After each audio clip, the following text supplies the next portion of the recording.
मुग्ध मुखारविंद मधुप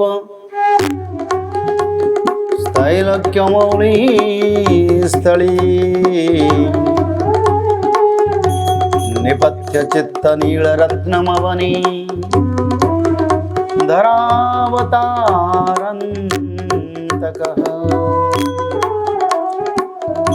स्वच्छंद ब्रज सुंदरी जनमन स्तोष प्रदूष स्थिरे कंस ध्वंसना धूमकेतुरवतु न त्वं देवकी नंदनम त्वं देवकी नंदनम। अति पवित्र धारा, अति पावन धारा है। भगवान की जो अवर्णनीय लीला है वो भक्त लोगों के लिए उद्धार का ही मार्ग है।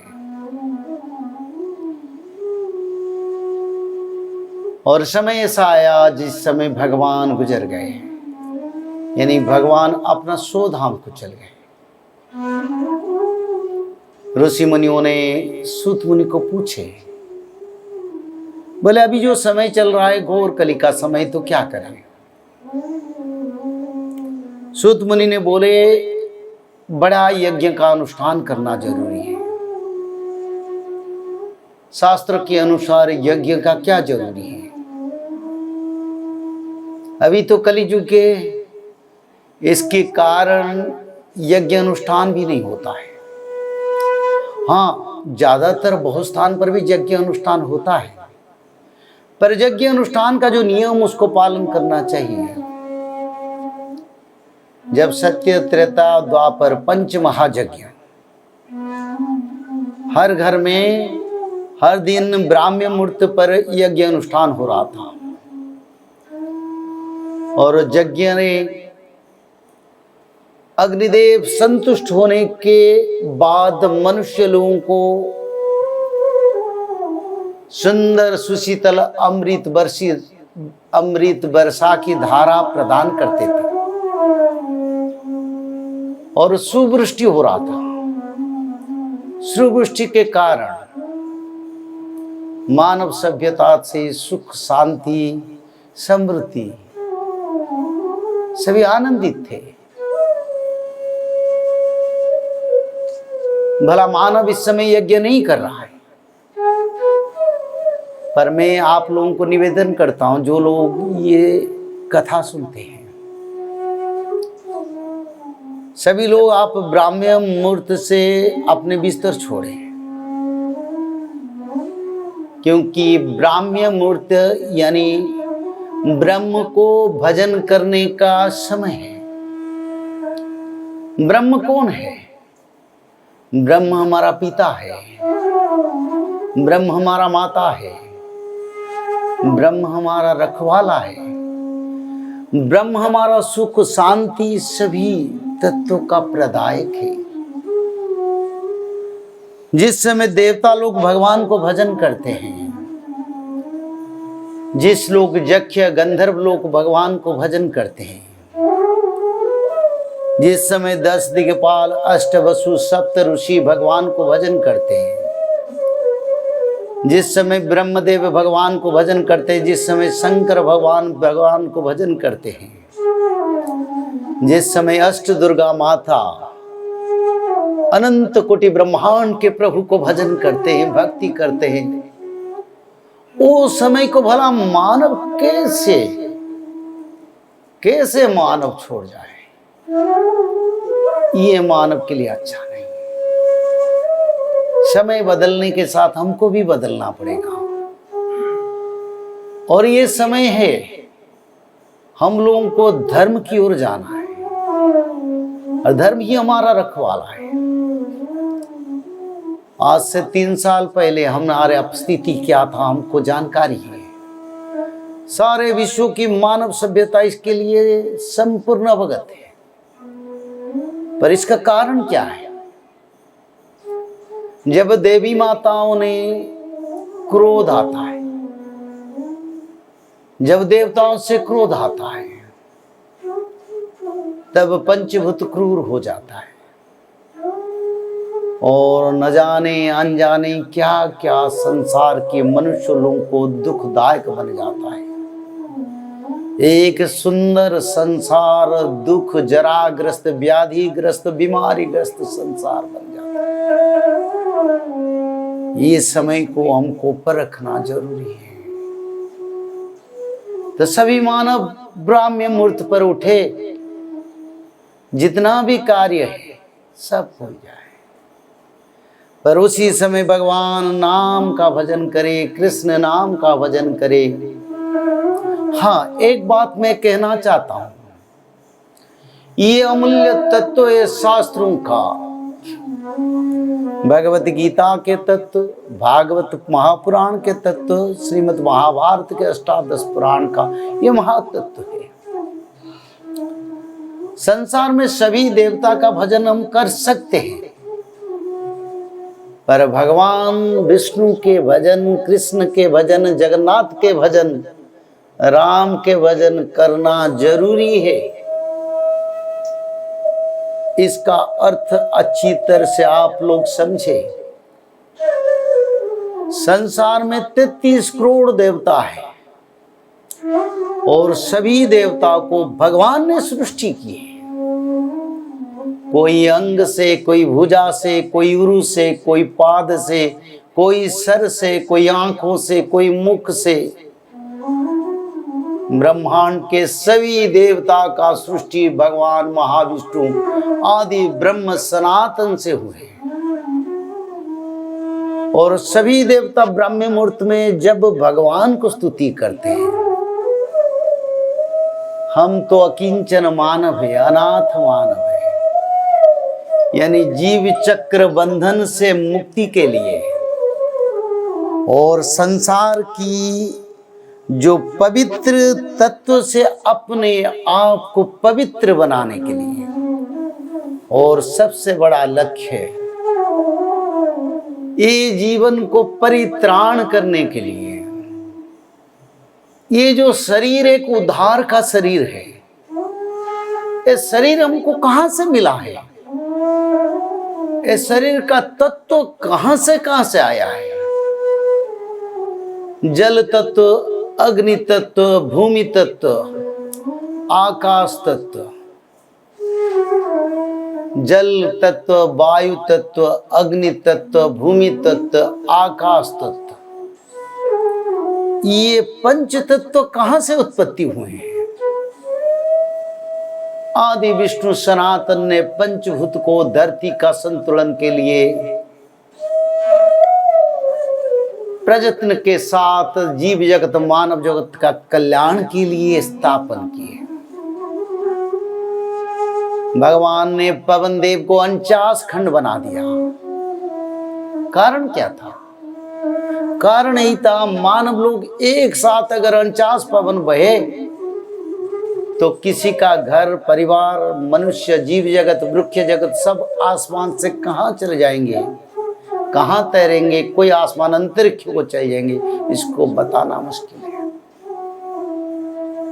तो इसलिए पवन देव को 49 खंड बनाया और मानव और जीव जगत का कल्याण के लिए पंचभूत को भगवान ने बनाया। और ये पंचभूत हमारे विरुद्ध में क्यों काम कर रहे हैं? सारे ज्ञानी गुणी भक्त लोग इसको परखना चाहिए, विचार करना चाहिए। आज पंचभूत का कराल आपद क्यों? क्योंकि हम ब्राह्म्य मुहूर्त पर उठते नहीं, बिस्तर पर लेट के रहते हैं और जिस समय भगवान का ध्यान स्तुति करना चाहिए उस समय सोते रहते हैं। तो जब हम जागते हैं तो भगवान भी उसी समय अपना कर्म से व्यस्त रहते हैं और जिस समय हमारा बात सुनने के लिए वो खड़ा होते हैं उस समय हम उनका स्तुति नहीं करते हैं। तो ये विपरीत गति हो गया मानव का। इस गति से मानव लोगों को उद्धार करना चाहिए। असली सनातन इसको कहते हैं, प्रकृत सनातनी उसको कहते हैं, जो ब्राह्म्य मुहूर्त में भगवान विष्णु का आराधना करते हैं।